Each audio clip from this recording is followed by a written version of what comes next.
Bienvenue chez JK raconte une histoire où des drames de la vie réelle se déroulent.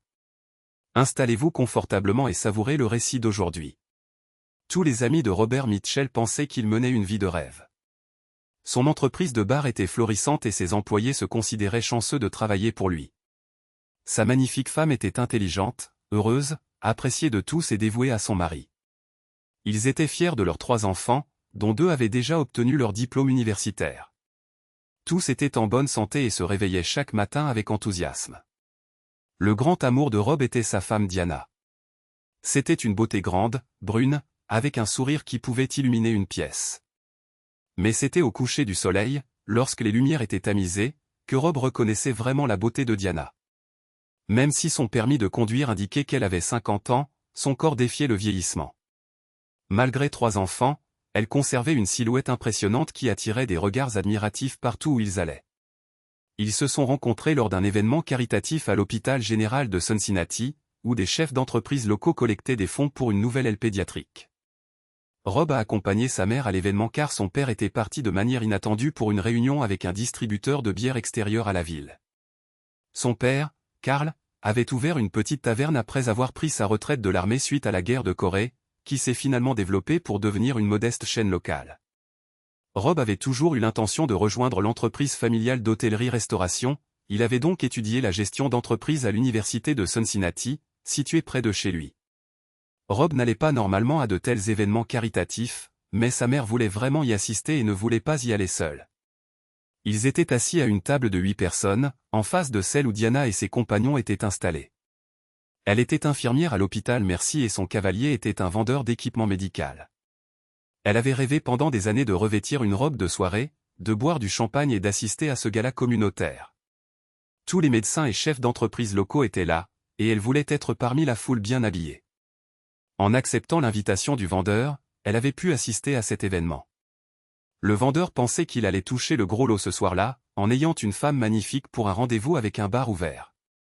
Diana n'était pas intéressée par ses avances de plus en plus agressives alors qu'il dansait. Alors, son attention s'est tournée vers le bar pendant que son compagnon sirotait son 4e ou 5e scotch. Diana a regardé de l'autre côté de la table et a chuchoté doucement à Rob, « S'il vous plaît, dansez avec moi ». La mère de Rob a également remarqué la situation délicate de Diana, l'a poussée du coude sous les côtes et a fait un clin d'œil comme pour dire « Vas-y ». Rob fut sur pied en un éclair et tendit la main à Diana. « Rob, je vous suis tellement reconnaissante de m'avoir sauvé. Je savais que je n'aurais pas dû venir avec lui, mais je rêvais d'aller à cet événement. C'est le rêve de toute jeune femme de danser toute la nuit avec un homme charmant lors d'un tel événement. J'espère que cela ne vous dérange pas de danser avec moi. » En souriant, Rob répondit, « Je suis heureux de vous aider à rendre votre soirée mémorable. J'espère jouer le rôle de prince charmant pour vous ce soir. Si vous passez un bon moment ce soir, accepteriez-vous de sortir avec moi samedi soir ?» Elle haussa un sourcil et dit, « Je n'ai pas de rendez-vous pour le moment, mais je serais partante si le bon gars m'invitait à un bon dîner et peut-être à danser. Je ne suis peut-être pas le bon gars, mais j'aimerais vraiment vous inviter à dîner et à danser. » Ils ont fait quelques danses rapides et lentes ensemble, puis ont décidé de retourner à la table pour prendre un verre. Le vendeur ivre a marmonné quelque chose à propos d'aller aux toilettes, mais n'est jamais revenu. La mère de Rob a dit, « Je crois qu'il est parti pour la soirée.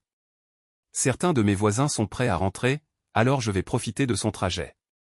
Rob, je te fais confiance pour accompagner cette jolie infirmière en toute sécurité. » Avec un grand sourire, il répondit, « Oui, maman. » Puis il fit un clin d'œil à Diana et elle rit.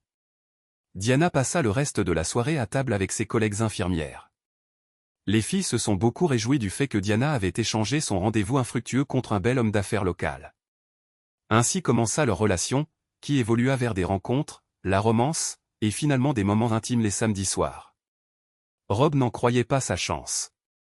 Non seulement elle était amusante et intelligente, mais elle avait tout ce qu'il recherchait chez un partenaire de vie. Comme une voiture de sport classique, sa beauté était impressionnante et sa compagnie de premier ordre. Elle n'était pas inexpérimentée, mais elle n'était pas non plus volage, et elle ne jouait pas avec plusieurs hommes en ville. Finalement, il fut temps de rencontrer les parents. Diana avait déjà rencontré la mère de Rob. Son père ne lui jeta qu'un bref coup d'œil, mais il y eut une étincelle dans ses yeux lorsqu'elle le serra dans ses bras. 2 ans après l'obtention de son diplôme et 1 an de cours assidus à Diana, ils se sont mariés dans la ville natale de Diana, Dayton. 2 ans plus tard, ils eurent un fils, Marcus, puis une fille, Rebecca, et enfin un second fils, Daniel. 30 ans après que Rob ait obtenu son diplôme universitaire, Carl était prêt à prendre sa retraite. Rob a pris la pleine propriété de Mitchell Estapaos, une entreprise familiale qui était passée à 3 bars sportifs à succès spécialisés dans la bière artisanale et l'ambiance des jours de match dans toute la région de Cincinnati. À la retraite de son père, Rob hérita des parts de l'entreprise en échange du versement d'honoraires de conseil mensuels à son père pour le reste de sa vie et de celle de sa femme.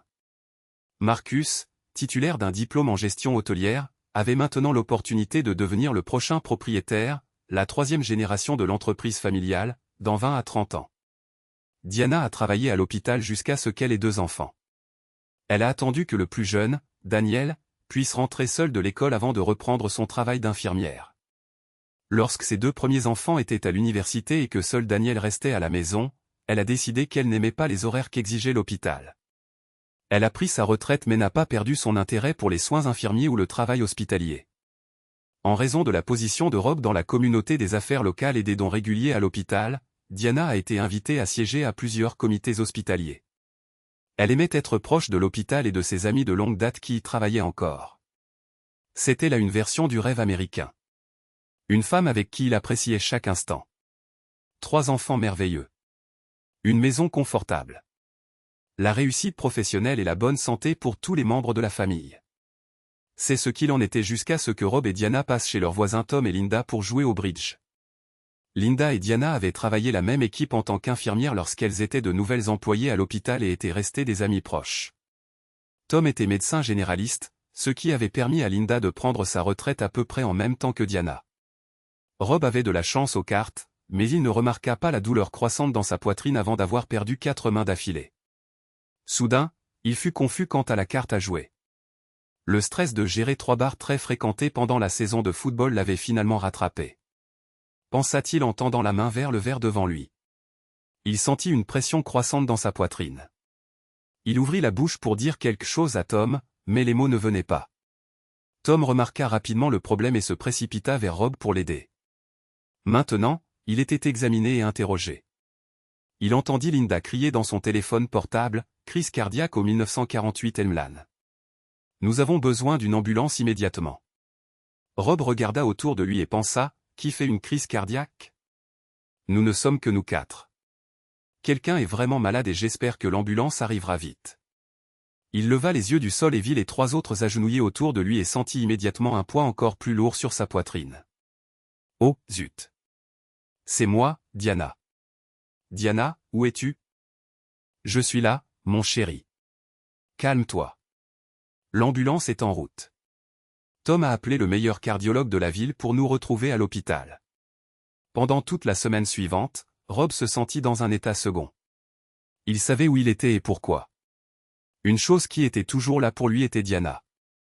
Elle vérifiait à chaque fois que quelqu'un écrivait dans son dossier et comprenait étonnamment ce qui était écrit. Elle était la parfaite défenseur des patients. Le résultat final de l'examen médical révéla que Rob avait subi une crise cardiaque massive. Sans les 3 experts médicaux avec qui il avait joué aux cartes ce soir-là, il l'aurait déjà mis au repos éternel. Une action rapide ainsi qu'une triple opération de pontage lui ont apporté la promesse d'une vie longue et saine, à condition qu'il change son mode de vie. Diana devint le capitaine de ce qui allait devenir le nouveau mode de vie de Rob. Beaucoup de repos, pas de stress émotionnel, des promenades lentes dans le quartier et pas d'activité physique intense. Son infirmière et épouse lui tint la main en lui expliquant le dernier point.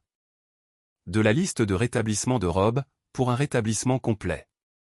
Mon chéri, nous allons tous les 2 devoir ajuster notre vie intime pendant plusieurs mois. Cette proximité et cette connexion physique que nous partageons vont me manquer. Nous devrons être très doux dans nos affections, mais seulement pour un temps. D'ici là, nous nous limiterons à des moments tendres et affectueux. Je t'aime profondément et je serai à tes côtés pour surmonter ce défi. Rob savait quelles seraient les règles. Il avait des amis et des associés avec le même diagnostic. Il n'aimait pas ça, mais l'alternative était d'abandonner tout pour toujours dans une tombe solitaire. Ce n'était pas un choix difficile à faire. Pendant les premiers mois, Rob était le patient parfait. Sans se plaindre, gémir, ou enfreindre la moindre règle. Diana a joué un rôle positif en l'aidant à redevenir un Rob sain et heureux. Sa seule préoccupation était de savoir comment Diana gérait leurs nouvelles restrictions. Elle avait toujours été passionnée et ils avaient été des amants vigoureux et très physiques tout au long de leur mariage. Il n'était pas rare que tous deux soient épuisés par leurs ébats intimes. Rob considérait cela comme l'une de ses bénédictions, une femme belle et passionnée. Comment gérait-elle ses limitations physiques actuelles? Diana commençait à se lasser de ce qu'elle considérait comme une lente progression physique. Même si c'était en avance sur le temps de récupération prévu par le médecin, elle se montrait lumineuse et joyeuse autour de Rob pendant la journée. Malgré le manque d'intimité, leur tendresse mutuelle persistait. Diana essayait de déterminer ce qu'il pouvait faire en surveillant la tension artérielle et le rythme cardiaque de Rob. Il a commencé à marcher lentement et a fini par marcher 1 mile chaque jour. Le but était de faire travailler ses muscles cardiaques un peu plus chaque semaine. Selon le cardiologue, cela lui permettrait de reprendre une activité intime normale d'ici le 6e mois après l'attaque. Rob s'était suffisamment rétabli pour commencer à apprécier une certaine proximité physique douce.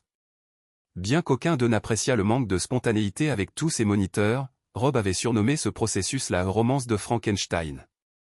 Quand elle éteignait le moniteur, elle se tournait vers lui et lui disait avec tendresse, un jour, chérie. Un jour bientôt. À mesure que l'état de Rob s'améliorait, elle put le laisser seul pour faire des courses et reprendre les activités sociales qu'elle appréciait. Un matin, après un sommeil profond, Rob entendit le téléphone sonner et Diana répondre « Salut, Rebecca ». Rob en fut amusé car il aimait parler à sa fille vive, pétillante et à l'esprit libre. Il traîna les pieds dans le couloir et s'approcha de Diana pendant qu'elle parlait. Il entendit Diana dire « Oh oui, ton père va mieux chaque jour. » Du moins, c'est ce que disent les médecins qui le voient chaque semaine. Je ne vois pas autant d'amélioration, mais il va beaucoup mieux que lorsque nous l'avons ramené à la maison. Il y eut un silence dans la pièce jusqu'à ce que Diana reprenne. Oui, mon thérapeute travaille très bien. Je suis très contente des résultats. Bien sûr, il n'est pas aussi merveilleux que ton père l'était et le sera probablement bientôt à nouveau. Personne ne m'a fait me sentir aussi complète que ton père. Pour cette raison, j'ai dit à Tyler que c'était temporaire et que je n'aurais plus besoin de ses services quand Rob retrouvera toutes ses forces. Sons étouffés provenant du téléphone, puis, oui, je sais qu'il ne pourra pas me satisfaire aussi bien qu'avant, au début, mais il faudra du temps pour qu'il retrouve son endurance. Alors oui, j'aurai probablement Tyler disponible sur appel au lieu des 2 fois par semaine habituelles. Oui, 2 fois par semaine, ma chère. C'est toujours moins que ce à quoi je suis habitué. Eh bien, je dirais que le plus intéressant, c'est quand il m'a positionné comme pour un examen médical, tu sais, et puis il. Eh bien, disons simplement qu'il était très méticuleux dans son approche thérapeutique. Non, ma chère. Absolument pas. Ne fais jamais, jamais, jamais ça à ton mari tant qu'il est capable de remplir ses devoirs.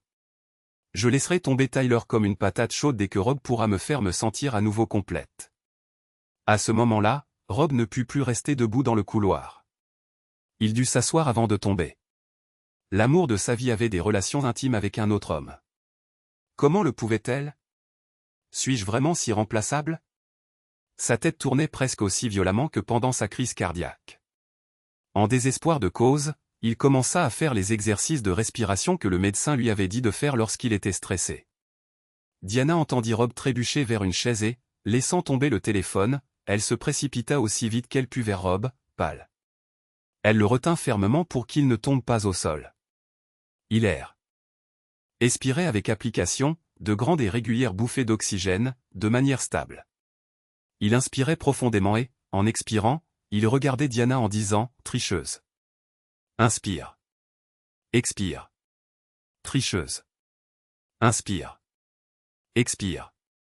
Tricheuse. Paniquée, elle raccrocha avec Rebecca et composa le 911 pour appeler une ambulance. Les urgentistes le chargèrent dans le véhicule et lui donnèrent de l'oxygène. Diana essaya de monter à l'arrière, mais à en juger par sa violente réaction à sa présence, les urgentistes lui dirent de se rendre à l'hôpital par ses propres moyens. À l'hôpital, la même chose se produisit. Diana ne fut pas autorisée à entrer dans la chambre. Il fallut plusieurs heures avant que le médecin de Rob ne vienne voir Diana, qui se rongeait presque les ongles, se reprochant d'avoir causé une nouvelle crise cardiaque. Diana, dit le médecin, il est stable maintenant. Ce n'est pas une crise cardiaque qui a causé cette réaction. C'était une sorte de stress émotionnel. Dans son état affaibli, le stress était trop intense et il a eu une crise de panique. Quoi qu'il en soit, cela a à voir avec vous. Il ne veut absolument pas vous voir dans sa chambre cet après-midi. Nous verrons comment il se comporte demain. Je m'attends tout à fait à ce qu'il sorte demain. Veuillez rentrer chez vous et vous reposer avant de devenir ma prochaine patiente. Elle regagna sa voiture en titubant, le visage marqué par une expression triste et défaite. Qu'est-ce qui avait causé cette réaction? Puis elle réalisa. Il devait avoir entendu sa conversation avec Rebecca au sujet de sa relation avec Tyler. Elle avait espéré que ses activités avec le thérapeute resteraient secrètes. Après tout, leur rencontre n'était qu'entre deux. Personne d'autre n'était censé être impliqué, à part Rebecca, qui était au courant. Bien sûr, pas étonnant qu'il ait eu une crise de panique. Elle réalisa que son mari lui faisait entièrement confiance. Il ne lui posait jamais de questions qui auraient pu le faire penser qu'elle mentait ou qu'elle était infidèle. Il semblait n'être pas préparé à entendre une conversation avec Rebecca sur sa relation avec Tyler. Il y a 3 ans, avant qu'elle ne parte pour un voyage de 2 semaines en Floride avec sa sœur, il l'avait taquinée au sujet de son mari bien-aimé qui lui manquerait. Elle n'avait fait que rire, disant « Commence ton entraînement cardio avant que je parte, parce qu'à mon retour, je vais t'épuiser pendant des jours. » Heureusement, à son retour, elle n'eut pas à lui mentir sur d'éventuelles rencontres qu'elle aurait pu avoir pendant son voyage. Elle n'a pas menti, mais il n'a jamais posé de questions non plus. C'était aussi le plan pour la durée de son incapacité. Le lendemain matin, son ami, le docteur Tom, vint prendre des nouvelles de Rob. Tom avait parlé au médecin des urgences et avait décidé qu'il devait être là pour Rob. « Et, Rob, tu nous as fait peur hier. Je suis content que ton cœur n'ait pas été le problème principal, mais le stress que tu as subi pourrait entraîner une autre crise cardiaque. Voudrais-tu que je te prescrive quelque chose pour t'aider à te calmer et à ne pas être si agité? » Non, Tom. Ce n'est pas tant l'événement lui-même qui m'a dérangé, mais le fait que cela soit arrivé de nulle part. Maintenant, je sais quel est mon problème jusqu'alors inconnu. Je pense pouvoir y faire face. Cependant, j'apprécie ton inquiétude et j'aurai peut-être besoin de te consulter plus tard. D'accord, bien sûr, Rob. Pas de problème. Je retourne à mon bureau. As-tu besoin que je te raccompagne ou Diana vient-elle te chercher? Non, Diana ne vient pas me ramener à la maison, dit-il avec plus de véhémence que Tom ne s'y attendait. Son ami médecin commença à soupçonner que la source de la crise de stress de Rob était liée à Diana. Sur le chemin du retour, Tom prit soin de ne pas aborder de sujets susceptibles de causer du stress à Rob. Il aida Rob à entrer dans la maison et le fit asseoir sur le canapé du salon. Il fut surpris que Diana ne soit pas là avec son mari. Rob ne fut pas dérangé de passer quelques heures seul avant de confronter sa femme. Il nota quelques points qu'il voulait lui faire comprendre. Il irait au cœur du problème dans quelques jours. D'abord, il voulait se reposer, ne pas se jeter dans le conflit ardent qu'il savait imminent. Quand Diana arriva, elle laissa tomber les courses et courut vers Rob. Le regard blessé dans ses yeux et la douleur évidente sur son visage l'arrêtèrent net, comme un chien au bout de sa laisse. « Rob, je suis désolé. Arrête de parler. Je ne veux pas discuter de ce que tu as dit à Rebecca. J'ai besoin de me reposer, de me vider la tête et de me calmer. Arrête. Ne me suis-je pas fait comprendre? Ou essaies-tu de me rendre plus malade? Non, Rob. Je suis juste si heureuse de te retrouver à la maison. Je veux vivre longtemps avec toi. Je ne peux pas vivre sans toi. Si tu tiens tant à moi, s'il te plaît, apporte-moi un verre d'eau. J'ai aussi besoin de me débarrasser de cette horrible nourriture d'hôpital. S'il te plaît, prépare-moi le dîner, car il est 18h. Ce fut une soirée très calme car Diana marchait sur des œufs, essayant de ne pas mentionner son infidélité évidente dans ses conversations avec son mari manifestement bouleversé. Après 2 heures à regarder 2 équipes de la NFL jouer un football peu inspiré, il alla se coucher. Pour la première fois de sa vie, il alla se coucher sans embrasser Diana pour lui souhaiter bonne nuit. Il se dirigea vers la chambre principale et éteignit tous les réveils, pensant qu'il pourrait ainsi dormir. Au bout d'un moment, il sentit sa femme se glisser dans le lit. Elle se pressa contre son dos et l'enlaça. « Ne fais pas ça » fut tout ce qu'il dit pour qu'elle cesse de le toucher. Il avait déjà du mal à s'endormir sans que le lit ne bouge tandis qu'elle sanglotait doucement.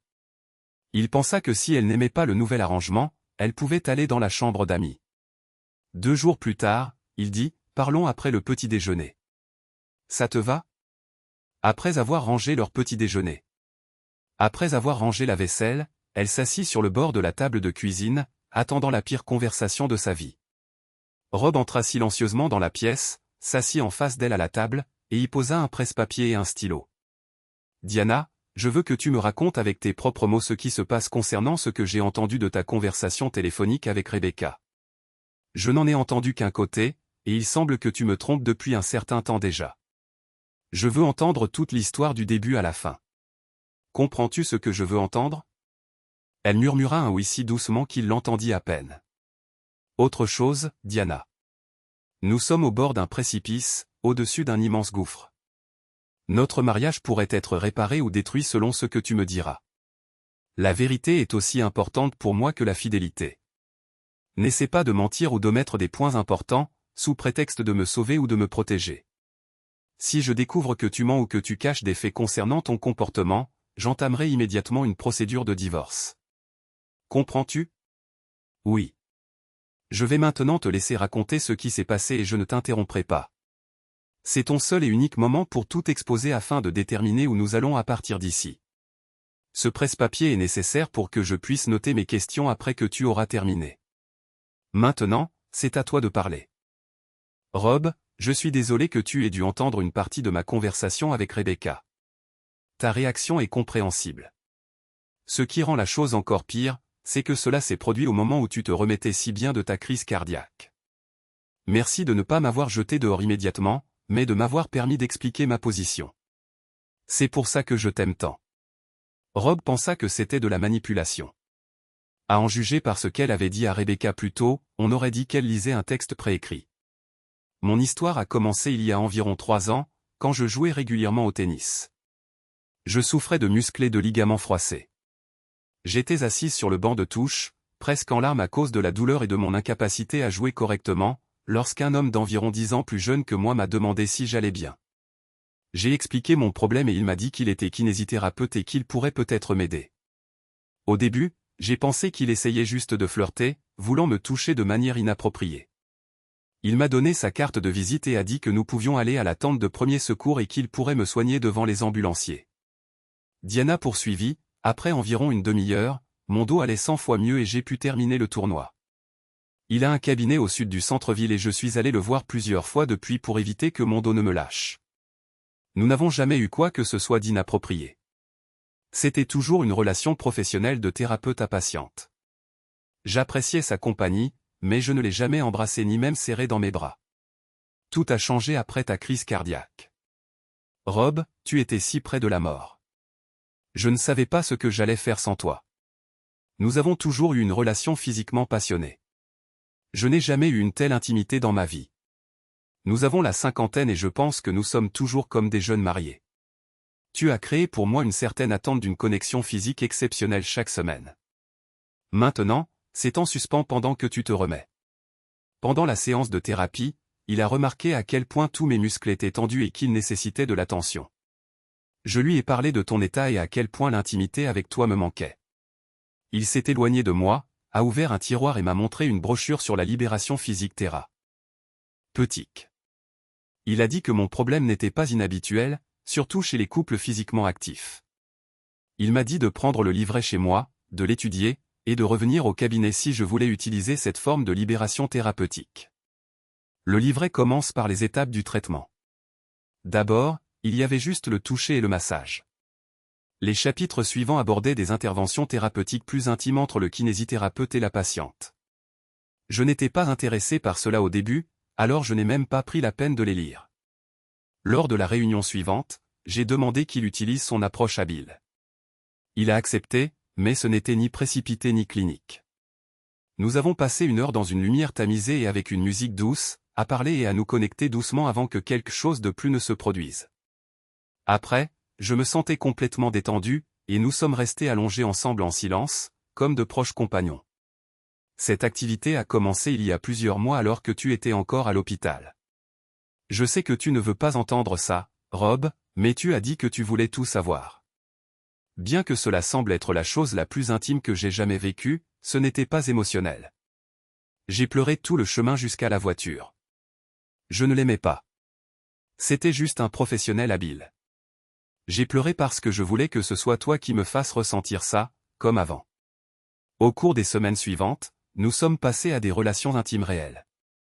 Il n'était ni aussi habile ni aussi aimant que toi. Et je le lui ai dit. Il a dit que ce n'était pas une compétition pour lui, mais pour maintenir mes désirs vivants afin que je puisse revenir à toi, prête et révisée, comme une voiture de sport, prête pour que mon pilote principal prenne le volant. Il a dit qu'il s'effacerait volontiers pour que je puisse revenir à t'aimer. C'était juste travailler avec une autre patiente. En fait, il me faisait signer un formulaire chaque fois que j'avais un traitement ce jour-là. C'est ce qu'il appelait ça, un traitement. Rob, c'était censé être temporaire jusqu'à ce que tu ailles mieux. Je ne voulais pas que mes désirs physiques disparaissent parce que je te veux toi et seulement toi avec moi. Je ne veux pas être une de ces femmes d'âge mûr qui ne veulent plus d'intimité avec leur mari. Je veux garder notre passion vivante avec toi, mon chéri. Je te demande pardon et je répondrai à toutes tes questions. Rob avait déjà une liste de questions prête, mais maintenant il en avait bien d'autres. Tout d'abord, Diana, qui est ce type? Je ne vois pas l'intérêt de te donner son nom, car toute la honte me revient, pas à lui. D'accord, Diana, je pense que nous avons terminé ici. J'ai juste assez de temps pour aller chez l'avocat et commencer les démarches. Alors qu'il était sur le point de partir, elle se leva d'un bond et cria, c'est Tyler. Tyler Blackwood de Westchester. Diana, tu as dit que tu voulais être sexuellement satisfaite tout le temps, comme une voiture de sport. Ne t'est-il jamais venu à l'esprit que ta voiture de sport pourrait être sortie d'un beau garage et laissée dans une ruelle sombre? Non, parce que personne ne savait ce que je faisais. Nous avons pris beaucoup de précautions. Je voulais être capable de te désirer et de te répondre comme l'année dernière, et sans cet arrangement que j'ai mis en place, cela m'aurait été impossible. Combien de personnes savent que tu me trompes? Il n'y a pas eu de tromperie. Je t'ai toujours respecté et j'attendais avec impatience ton retour dans notre lit. C'est absurde. Quand une femme mariée est intime avec quelqu'un d'autre que son mari, elle commet la forme de manque de respect la plus blessante possible. L'adultère est un mot simple pour désigner la pire chose que tu puisses faire à ton mari. Aucun homme digne de ce nom n'accepterait publiquement cette situation, car cela le ferait paraître moins qu'un homme. Maintenant, combien de personnes sont au courant de cette procédure qui m'a trompé? Juste moi et Tyler. Alors de quoi parlais-tu à Rebecca? C'est le moment d'attraper un autre menteur. Oh oui, Rebecca et moi en avons longuement discuté avant que je ne commence le traitement plus intime. Elle pensait que c'était une bonne idée et que tu n'aurais pas de problème avec ça. Elle m'a rappelé que je suis maîtresse de mon corps et que je devrais pouvoir prendre toutes les décisions concernant ce que j'en fais. Elle a soutenu la décision que j'ai prise. Plus tard, elle m'a appelé et m'a dit que ses frères pensaient aussi que ce serait bon pour nous deux à long terme. Alors, le groupe de soutien est passé de toi et Tyler à nos 3 enfants. Ça fait 5. Et Marcus et Rebecca l'ont dit à leurs conjoints. Je suppose que ça fait 7 maintenant. Diana ne put que hausser les épaules face à sa remarque. Puis-je te donner une analogie pour notre situation que j'ai lue dans le livret? C'est l'histo. D'un joueur de football américain de la NFL. C'était le meilleur running back de l'équipe jusqu'à ce qu'il subisse une blessure qui n'a pas mis fin à sa saison, mais il manquera 4 matchs. Le joueur numéro 2 rejoint l'équipe et joue bien, mais quand le numéro 1 est prêt, il remplace le numéro 2. Le numéro 1 ne déteste pas le numéro 2 d'avoir pris sa place. Cela fait partie du jeu. Je pense qu'il y a des similitudes ici. Histoire intéressante. La différence est que le contrat de la NFL avec les 2 joueurs permet le remplacement pour blessure et pour performance. Une équipe peut aussi renvoyer n'importe quel joueur à tout moment pour n'importe quelle raison. Notre contrat de mariage stipule clairement qu'il n'y aura pas de substitution pour quelque raison que ce soit, à aucun moment. C'est tout ce que j'ai comme question pour aujourd'hui. Tu ne peux pas croire à quel point je suis fatigué. Peut-être est-ce juste la pure frustration de voir ma vie être ruinée. Ce n'est pas fini. Nous devons en parler davantage. Je n'ai juste pas l'énergie de m'y plonger suffisamment pour comprendre l'avenir. Diana se précipita vers lui, en pleurant et en disant « Je suis tellement désolé que cela t'arrive. J'ai promis de tout arranger. Je t'aime tellement. » Pour appuyer son propos, elle lui jeta les bras autour du cou et tenta de l'embrasser. « Éloigne-toi de moi, tu dois te faire dépister pour les MST avant de t'approcher de moi à moins de 2 mètres à nouveau. Le plus tôt sera le mieux. » Oh, Rob, je ne peux pas faire ça. Je connais toutes les infirmières du centre de santé. Je serais humilié si j'entrais et demandais un test. Ce serait tellement embarrassant. Tu veux dire que c'est plus humiliant que d'être intime avec un autre homme et de raconter à mes enfants mon supposé Suffisance? Oui, je suis vraiment désolé pour ta réputation. Plus désolé que toi ne le es pour mon humiliation. J'ai besoin d'air frais. S'appuie ici. Je sors, alors laisse-moi tranquille, Diana. Pendant que Rob allait dans le jardin, Diana sanglotait à table. Comme c'était une matinée chaude, Rob profita du hamac à l'ombre pour faire une sieste.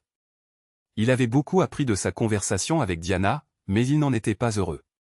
Puis il se demanda ce qu'il ne savait pas d'autre. Bien que le sommeil ne fût pas réparateur, c'était mieux que de discuter de la façon dont Diana passait son temps libre. Il sortit du hamac et rentra pour boire un verre d'eau.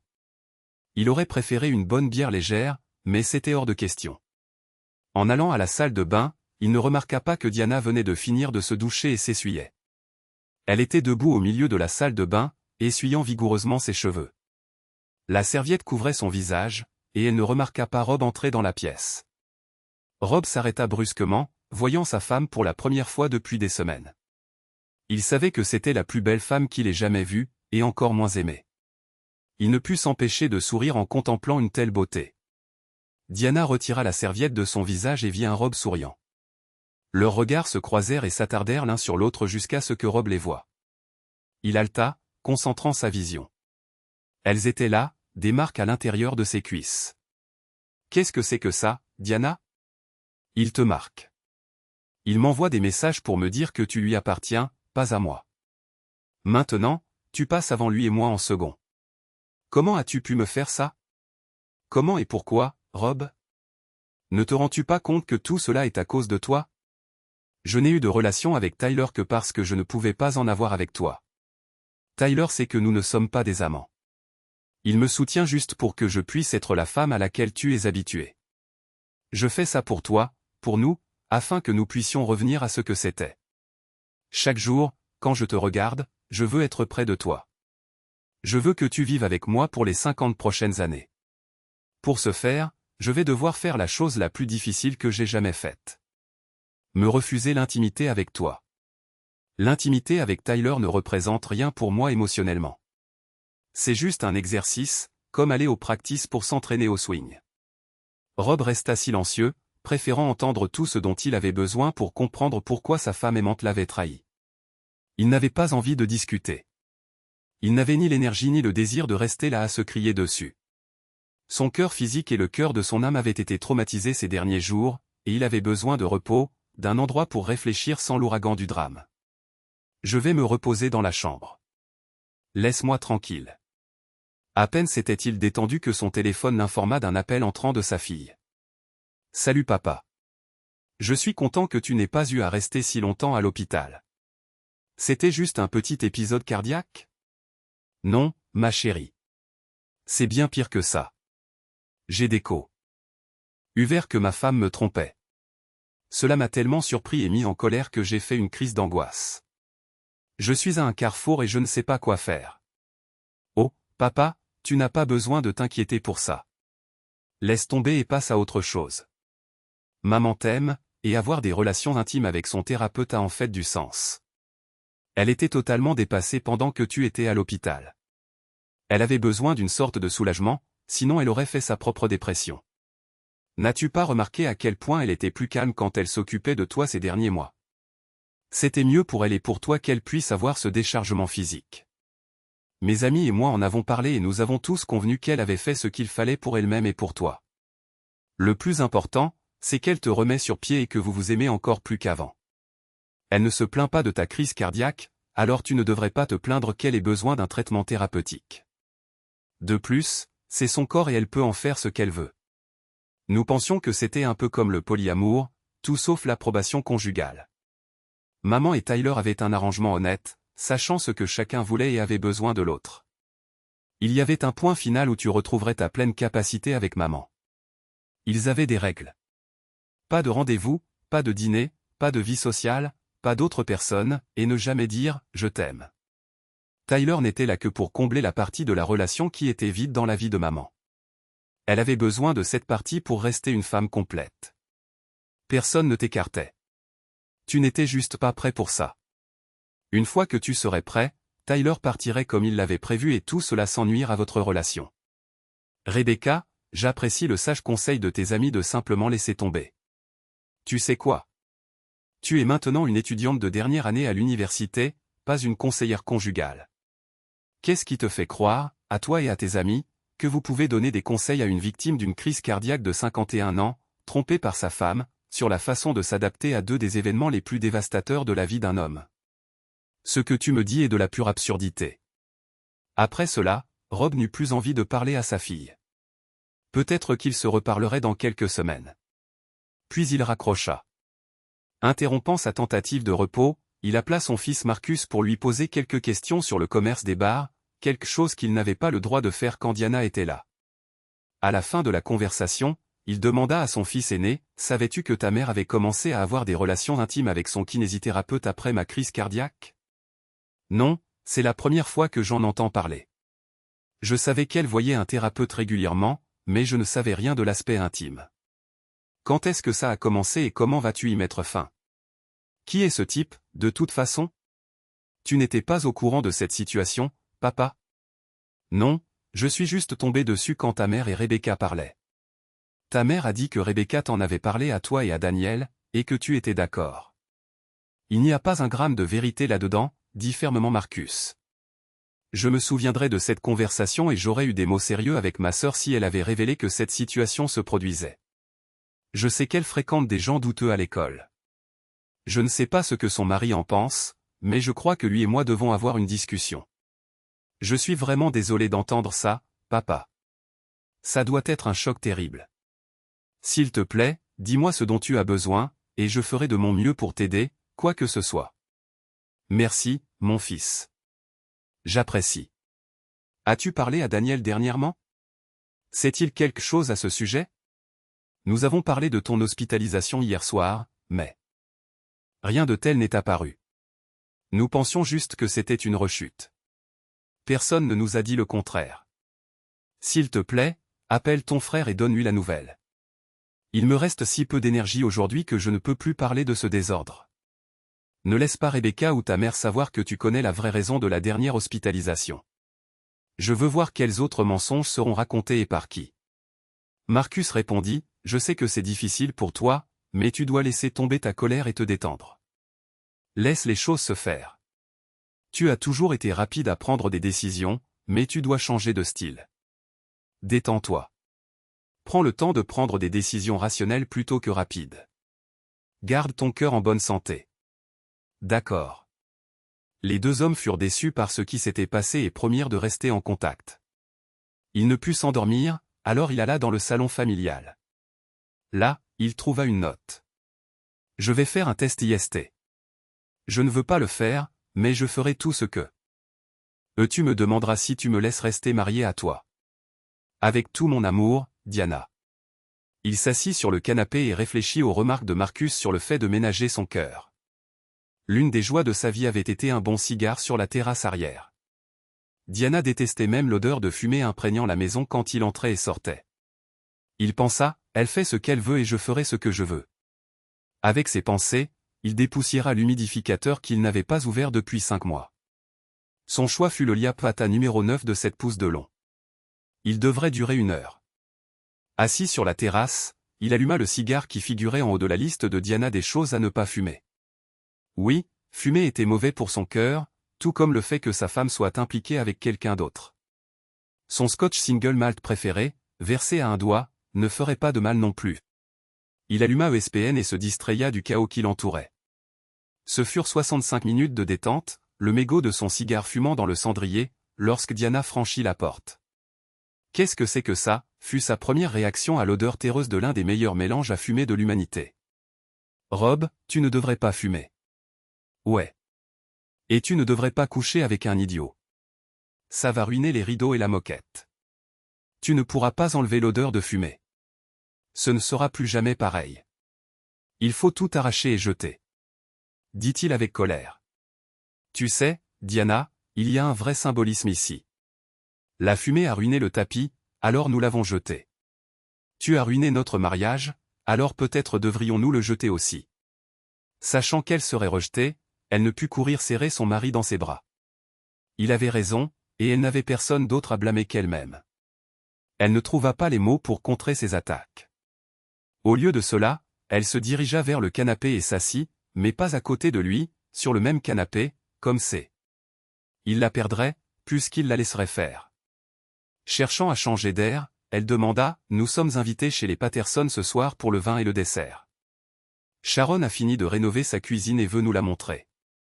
Je sais que ce n'est pas quelque chose que tu apprécies, mais pourrions-nous quitter la maison pendant 1 heure ou 2 et faire une pause face à la terrible douleur que je t'ai causée, s'il te plaît? D'accord, 1 heure, c'est tout ce que je peux supporter. Ce serait bien de sortir de cette maison un moment, même si je n'aime pas vraiment Steve non plus. Mais Kevin et les Sullivan seront là, donc tu ne seras pas seul avec Steve. Leur dîner se passa en silence jusqu'à ce que Rob l'interroge sur sa visite à la clinique. Diana répondit, ce fut une leçon d'humilité. Je connaissais les 3 infirmières. Elles ont agi professionnellement et ne m'ont pas jugé, du moins en face. Le pire, ce fut de devoir leur dire avec qui j'avais eu des relations intimes au cours des 90 derniers jours. Ma main trembla violemment quand j'ai écrit le nom de Tyler au lieu du tien. J'ai tellement honte, Rob. Je peux comprendre au moins une très petite partie de ce que tu traverses. Elle lutta pour articuler les derniers mots. Rob ne dit rien et n'en eut pas besoin. Diana entra dans la maison de Steve et Sharon avec un sourire forcé. Rob esquissa un petit sourire contraint et se dirigea vers la cuisine pour faire des remarques admiratives sur la rénovation. Steve conduisit Rob dans la salle familiale où Paul et Sam discutaient du prochain match des Cincinnati Bengals. Les 3 hommes avaient déjà commencé à goûter le whisky de Steve, riant et plaisantant. Steve offrit un verre à Rob, et Rob répondit « Désolé, je vais devoir m'en tenir éloigné pendant encore quelques mois. » Merci de l'offre. J'avais oublié ça, Rob. Comment se passe la convalescence? La convalescence prend du temps et de l'énergie et ne me permet pas de faire autant que je veux. Avec un sourire en coin, Steve dit « Dommage qu'il y ait des choses que tu veuilles faire et que tu ne puisses pas. Au fait, j'ai entendu dire que tu laisses ta femme s'amuser avec d'autres gars à cause de ton cœur faible. J'aimerais bien mettre mon nom sur la liste des gars avec qui elle a le droit de s'amuser. J'aimerais vraiment bien. » À ces mots, le visage de Rob devint froid et ses yeux lancèrent des éclairs à ce salaud sans cœur. Comment osait-il lui parler ainsi? Steve remarqua le changement d'humeur, sourit rapidement et dit « Je plaisante. Je te charrie.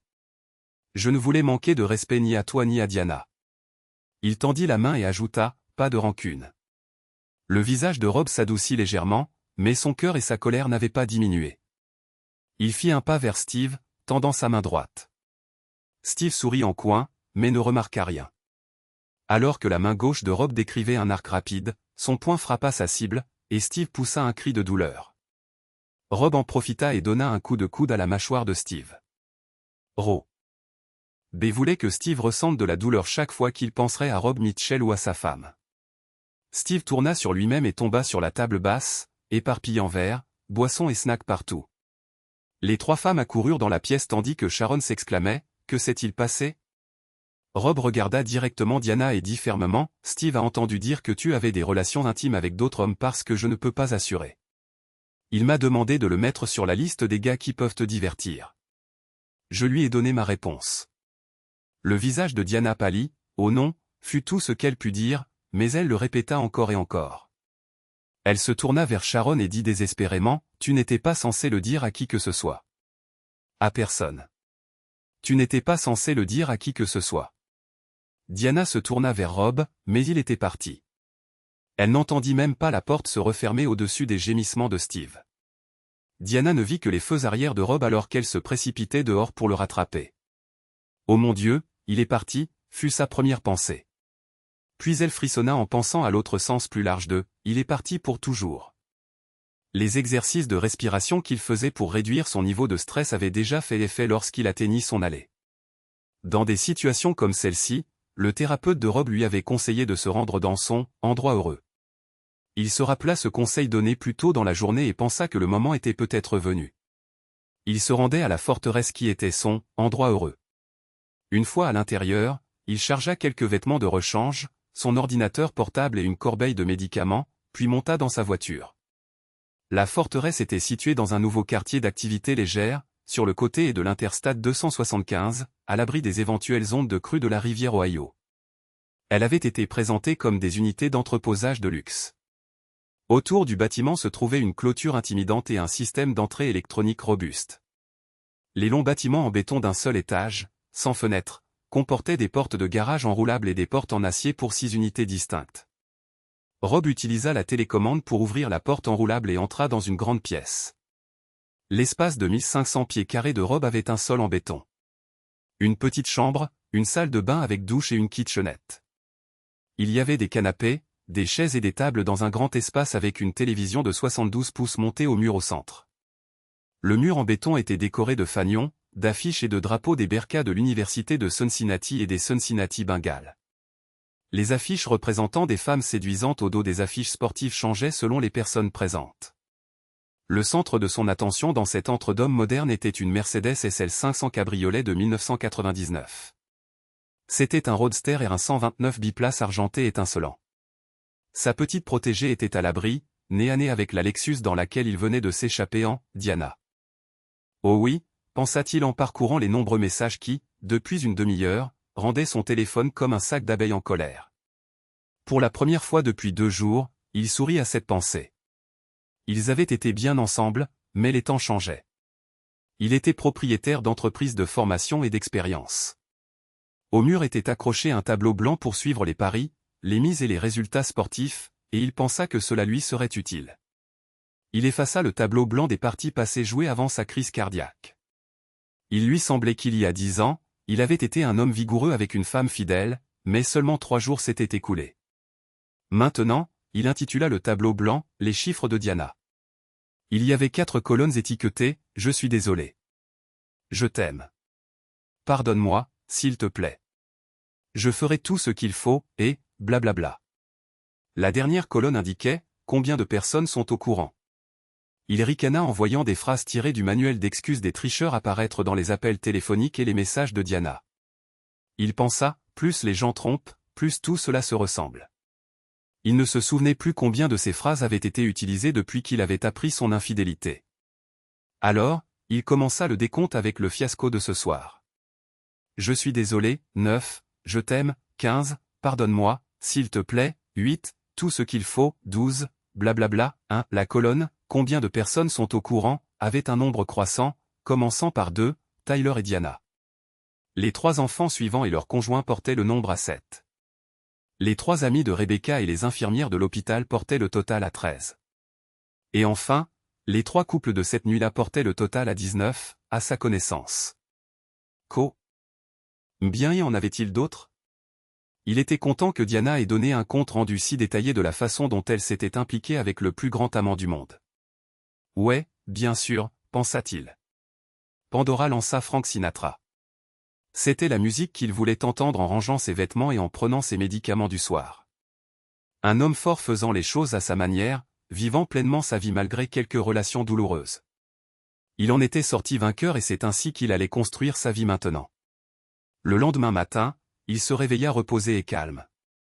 Le calme ne correspondait pas vraiment à la description de son téléphone portable, cependant. Heureusement que le tableau blanc permettait d'effacer et de remplacer facilement par de nouveaux chiffres. Alors qu'il savourait son café du matin, on frappa à sa porte. Il pensa, comment diable a-t-elle franchi le portail? Quand il regarda par le Judas, tout ce qu'il vit fut une casquette de police. Quand il ouvrit la porte, il vit un jeune policier et une lieutenante de police. « Êtes-vous Rob Mitchell ?»« Oui, madame. »« Puis-je entrer, monsieur Mitchell ?» Rob ouvrit grand la porte et invita les officiers à entrer. Il était difficile de distinguer les traits de la policière, sauf qu'elle était blonde, grande et peu maquillée. Son visage était attrayant. Les officiers entrèrent et jetèrent un coup d'œil rapide à l'intérieur de l'antre.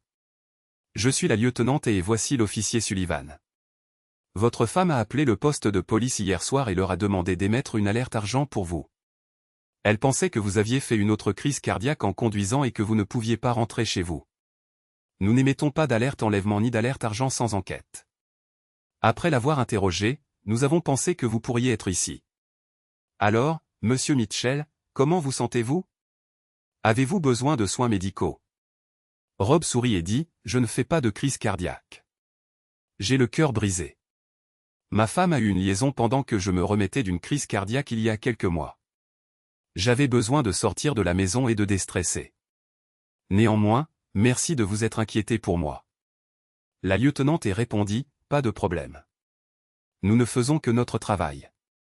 En se retournant pour partir, elle dit, oh mon Dieu, est-ce un roadster? J'adore cette voiture. Quelle année est-elle? 1999 avec seulement 92 000 km au compteur. Elle est magnifique.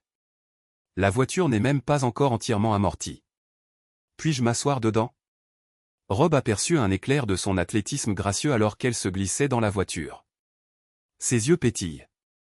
Son sourire trahissait son bonheur tandis qu'elle serrait le volant, passant sa main sur le tableau de bord.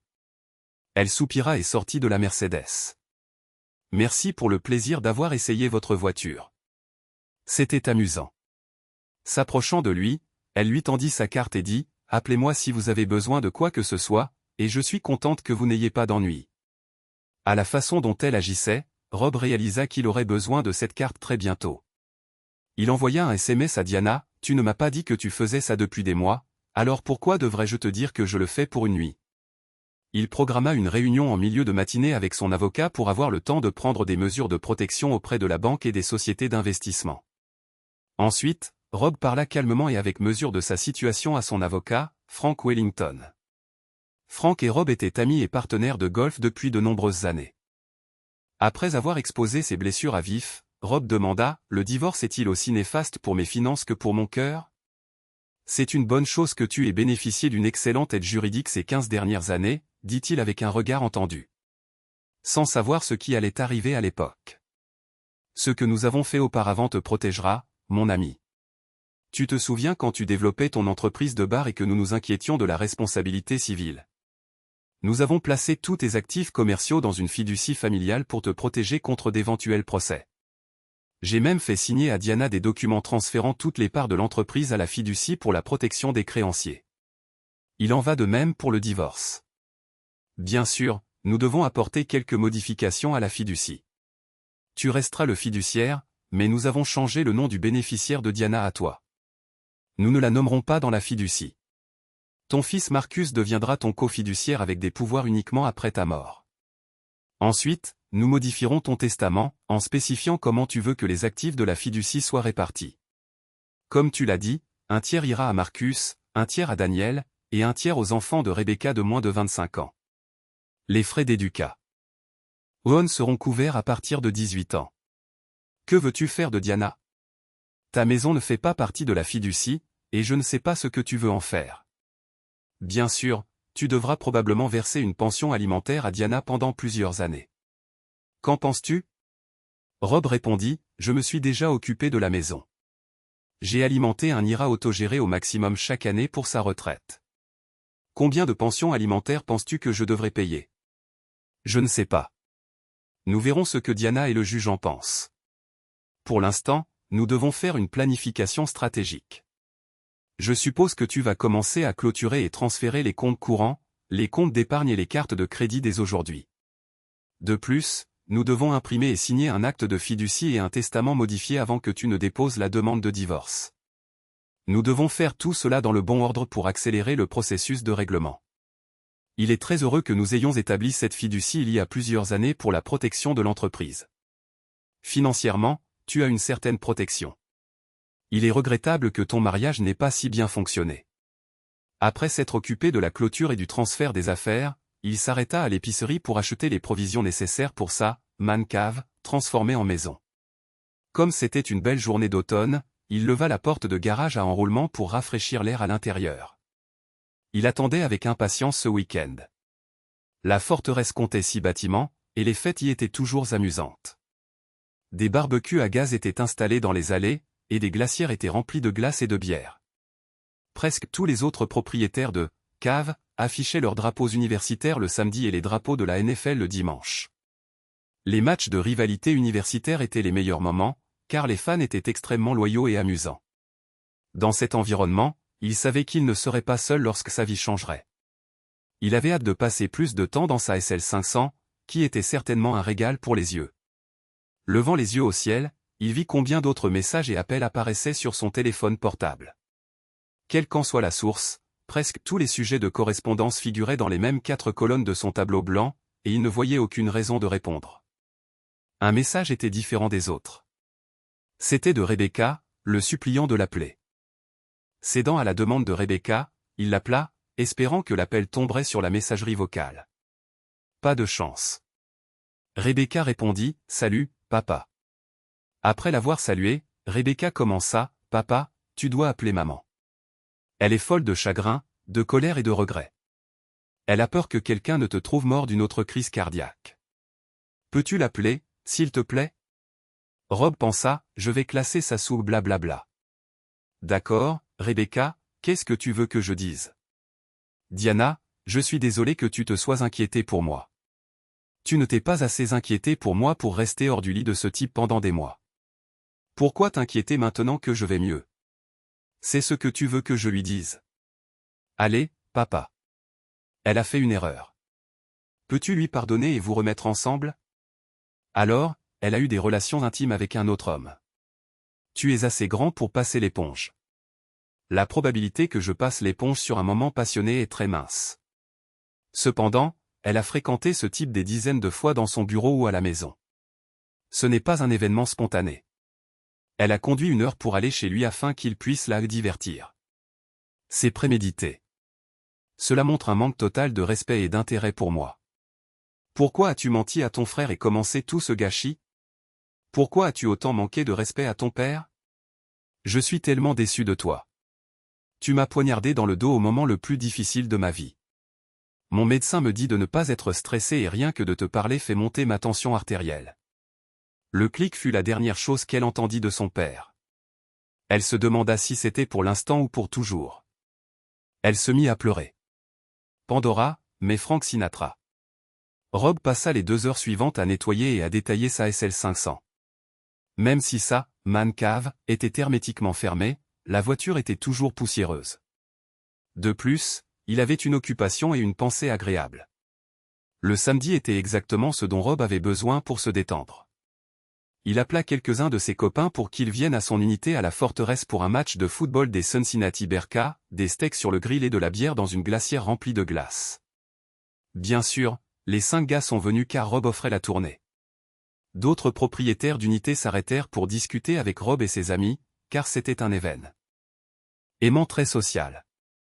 Beaucoup d'entre eux étaient au courant de sa crise cardiaque et étaient heureux de le voir de nouveau actif.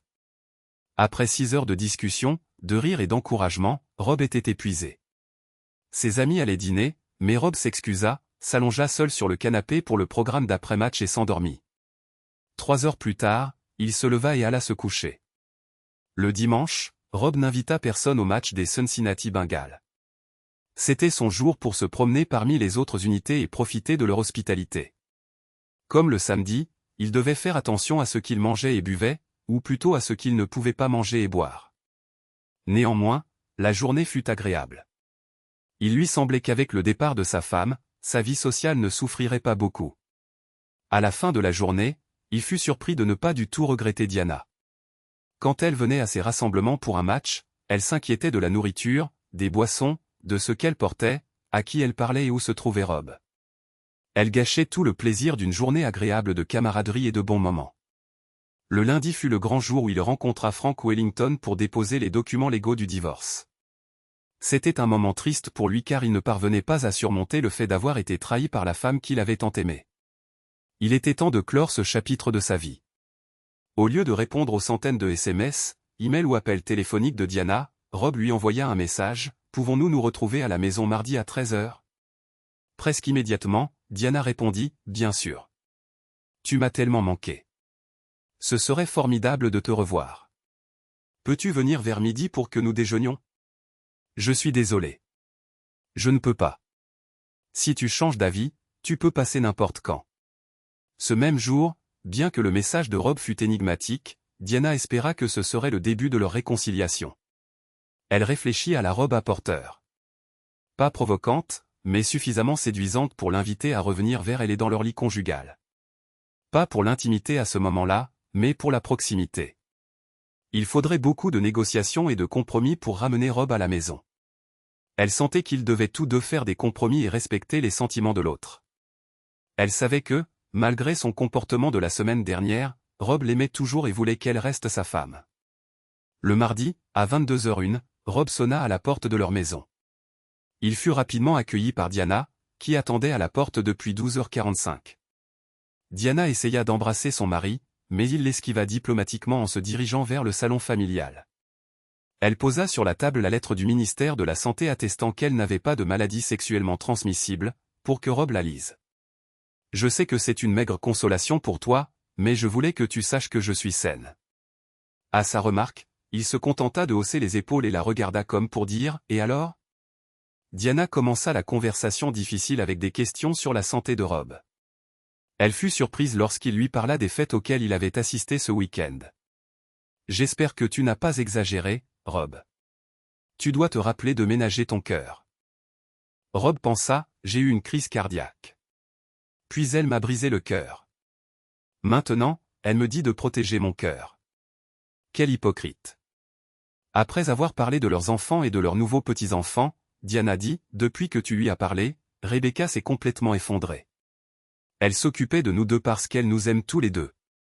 Elle pensait que ma thérapie était appropriée.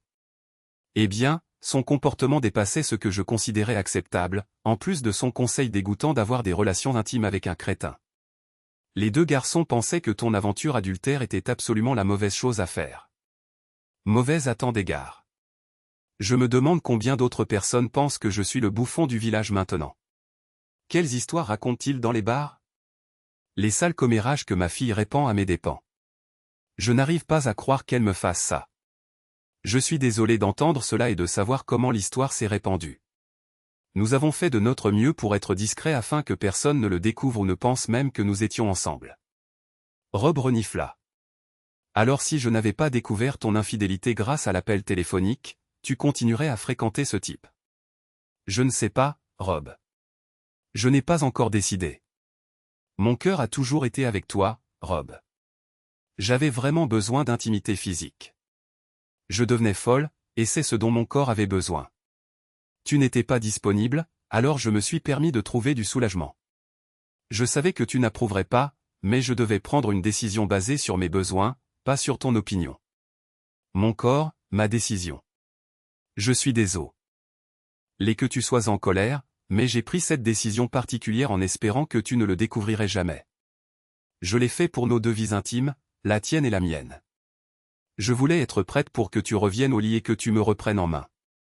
C'est comme ça que ça a toujours été. C'est comme ça que ça continuera d'être. Le fait que tu l'aies découvert a créé une situation stressante entre nous. Je suis contente que nous ayons été prudents et je ne voulais pas que tu t'humilies publiquement. Ce n'était jamais mon intention. Ta vision d'être discret et la mienne sont différentes. Selon mon compte, il y a 19 personnes aujourd'hui qui connaissent toute l'histoire.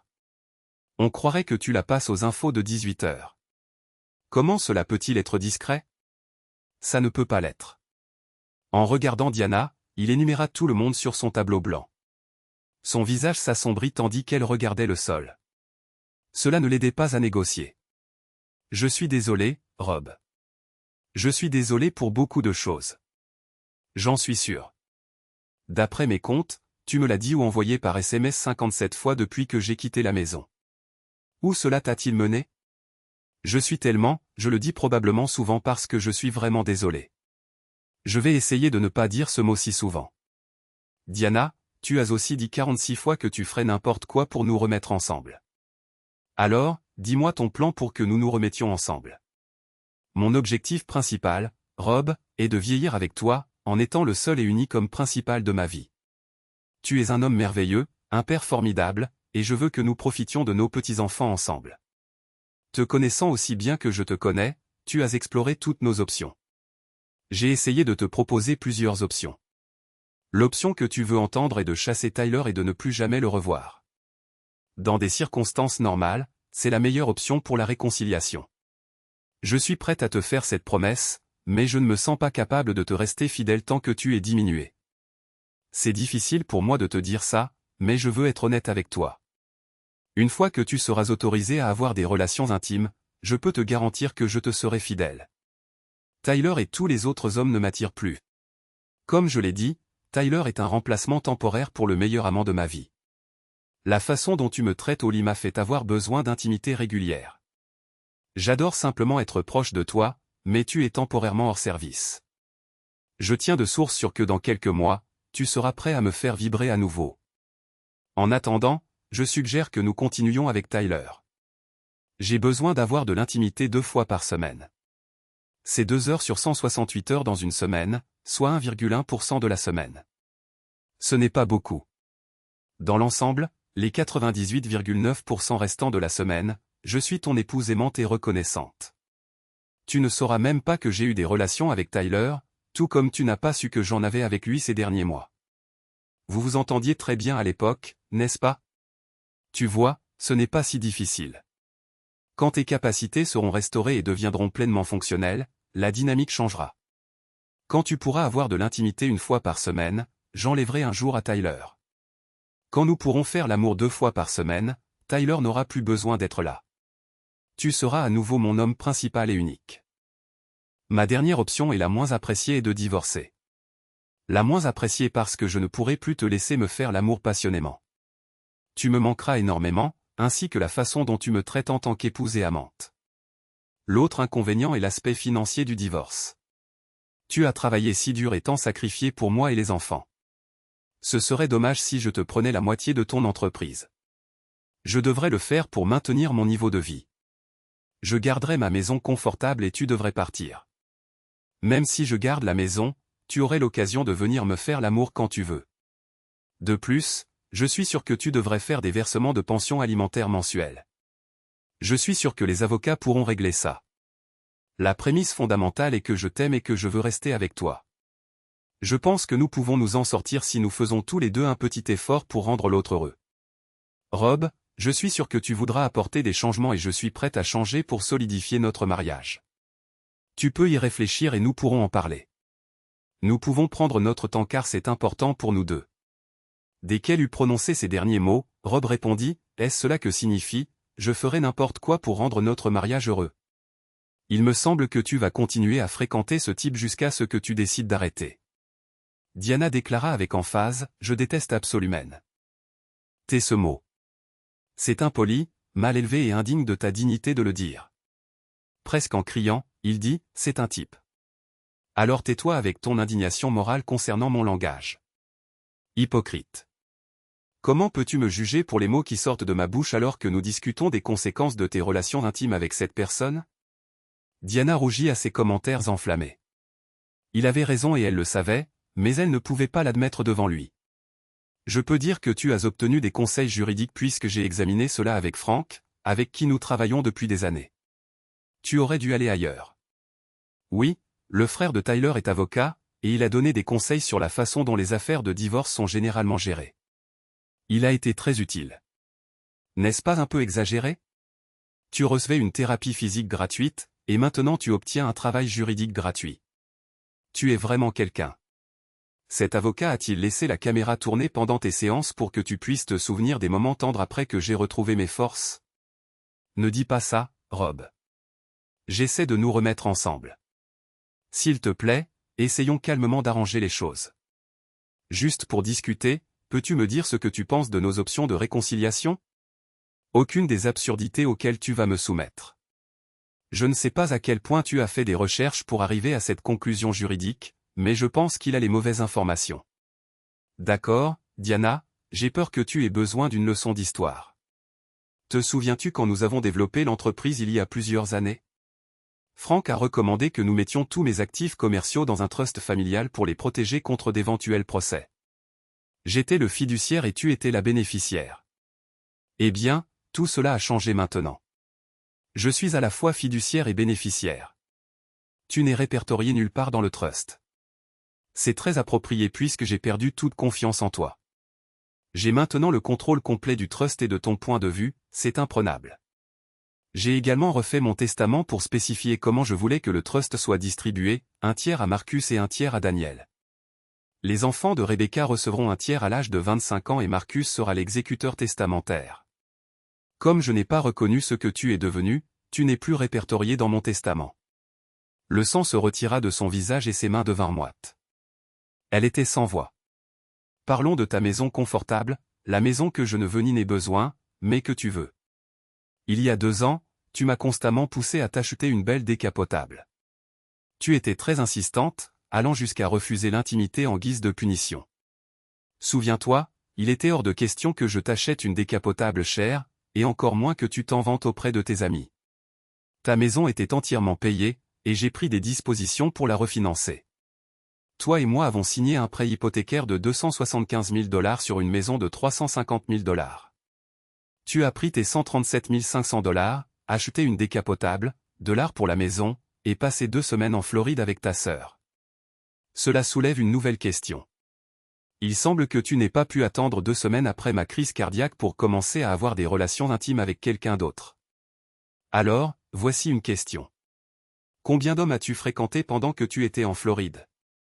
Cela frappa Diana de plein fouet. Elle ne put même pas répondre. Elle baissa simplement la tête. Nous avons dû nous débarrasser de la décapotable parce que tu n'as aucune idée de comment conduire une voiture fougueuse. Un léger accrochage sur une décapotable de luxe coûte beaucoup plus cher que le Lexus e-Drive. Après une combinaison de réparations automobiles coûteuses et constantes, R. Avec l'augmentation des primes d'assurance et les contraventions pour excès de vitesse, je t'ai convaincu de l'échanger contre une berline, perdant ainsi plus de 35 000 $. Tu as encore des œuvres d'art chez toi. Elles sont à toi. Je n'en veux aucune. Quoi qu'il en soit, ta part du refinancement de la maison est maintenant dans ton entrée et sur les murs, mais tu dois encore 137 500 $. J'ai pris mes 137 500 $ pour acheter un appartement à la forteresse et j'ai investi le reste, qui a aujourd'hui considérablement augmenté. C'est quelque chose que ton avocat ne pourra pas comprendre non plus. Tu peux prendre la maison et y rester tant que tu fais les paiements. Bonne chance avec ça. Si tu veux posséder toute la maison, pas seulement la moitié, je te donnerai ma moitié si tu signes ces papiers dans la semaine. Bien sûr, tu devras alors payer l'intégralité des paiements du prêt immobilier toi-même. Tu n'auras ni pension alimentaire pour conjoint, ni prestations compensatoires. Je suis invalide, incapable de travailler à temps plein, et je n'ai pas d'avis médical clair quant à ma reprise d'un travail. Il est régulier. Mon assurance invalidité et mon revenu minimal d'avocat, lorsque je peux travailler, c'est tout ce que j'ai. C'est la réalité, chérie. En termes de revenus, je suis en difficulté maintenant par rapport à avant. Aussi agréable qu'aient été tes moments intimes avec ce type, je suis sûr que cette conversation sera retenue plus longtemps. Je quitte ta maison, Diana. Les papiers du divorce seront bientôt prêts. Étudie-les. Engage un vrai avocat. Paye en espèces. Pas ce à quoi tu es habitué. Rob laissa l'enveloppe contenant les papiers du divorce sur la table. Il marcha d'un pas rapide vers la porte, puis se retourna et dit, « J'ai eu une crise cardiaque qui a failli me tuer. La douleur et les blessures étaient horribles, mais je me rétablis chaque jour. Ce n'est rien comparé au fait que tu m'aies brisé le cœur. Je ne m'en remettrai jamais, mais je ferai de mon mieux. » En se dirigeant vers sa voiture, il pensa, quelle différence une semaine peut faire. On dirait que c'était il y a des années, mais il n'a fallu que 8 jours pour détruire complètement toute ma famille.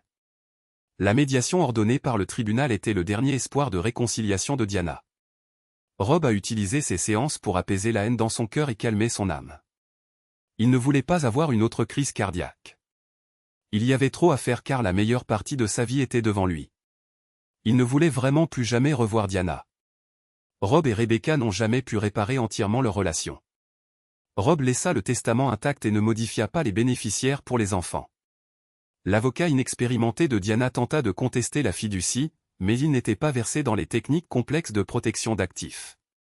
Elle consulta un autre cabinet réputé, et ils lui dirent que ce que Rob avait suggéré était probablement le mieux qu'elle puisse espérer. Le fait qu'il ait pris toutes ces mesures légales des années avant le divorce pour des raisons commerciales légitimes prouvait qu'il agissait de bonne foi à l'époque. Diana accepta l'offre de Rob concernant la moitié de la valeur de la maison et la dette, puis vendit rapidement la maison. Elle a un petit appartement dans un quartier sûr. Rob fit appel à une équipe de déménageurs pour retirer ses affaires de la maison et en envoya la plupart dans un garde-meuble ou à la forteresse. Il décida d'attendre après le divorce pour trouver un logement plus petit. Il commença à se rendre à son cabinet quelques heures par jour, mais refusa un salaire à temps plein. Des investissements commerciaux à son seul nom lui procuraient les liquidités dont il avait besoin. Laura Miller, la responsable du bureau, examinait les demandes d'indemnisation d'assurance pendant qu'il retirait ses affaires de son ancienne maison. Il trouva un dossier intéressant parmi ses affaires.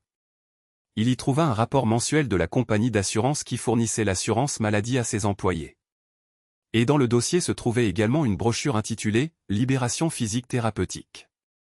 Ce rapport montrait que Tyler Blackwood avait envoyé de multiples demandes à leur assurance maladie pour petites entreprises afin de payer le traitement de Diana à $150 par séance, 2 fois par semaine pendant 6 mois. Cela représentait plus de $7 000 que l'assurance de l'entreprise était facturée pour le traitement de Diana, alors qu'il s'agissait en réalité de services intimes pour sa femme. Au cours des derniers mois, Rob avait appris à contrôler ses réactions émotionnelles. Cette fois, ce fut un rire diabolique au lieu d'un cri. Diana ne se rendait à la thérapie pas plus de 8 jours par mois, mais Tyler facturait des séances 2 fois par semaine. Il était temps d'exposer la fraude à l'assurance de Tyler. Laura dut rassembler et examiner toutes les factures médicales pour lui et Diana des 6 derniers mois.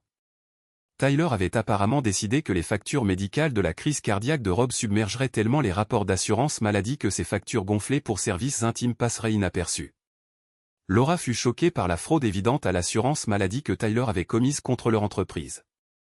Rob lui dit de demander à un représentant de la compagnie d'assurance d'enquêter sur tout cela. Après avoir vérifié les documents, la représentante fut furieuse. Elle déclara que le protocole exigeait qu'il contacte d'abord Tyler Blackwood et qu'il explique et prouve que sa facturation était exacte. S'il était prouvé que c'était frauduleux, il devait leur rembourser la totalité du montant. S'il n'était pas payé, il le poursuivrait en justice. Dans tous les cas, il serait banni de la participation au réseau d'assurance maladie. Rob demanda à son avocat, Frank Wellington, de contacter l'Ordre des médecins de l'Ohio et de leur demander d'examiner la brochure sur la « libération physique thérapeutique » concernant les relations intimes de Tyler Blackwood avec Diana M. Hitchell. Après une enquête approfondie qui dura plusieurs mois et des entretiens avec Tyler et Diana, sa licence pour pratiquer la physiothérapie dans l'État de l'Ohio fut révoquée. Diana fut mortifiée par la façon dont elle fut traitée lors de l'examen de l'Ordre des médecins, car elle dut détailler ce que Tyler avait fait lors de chacun de ses traitements.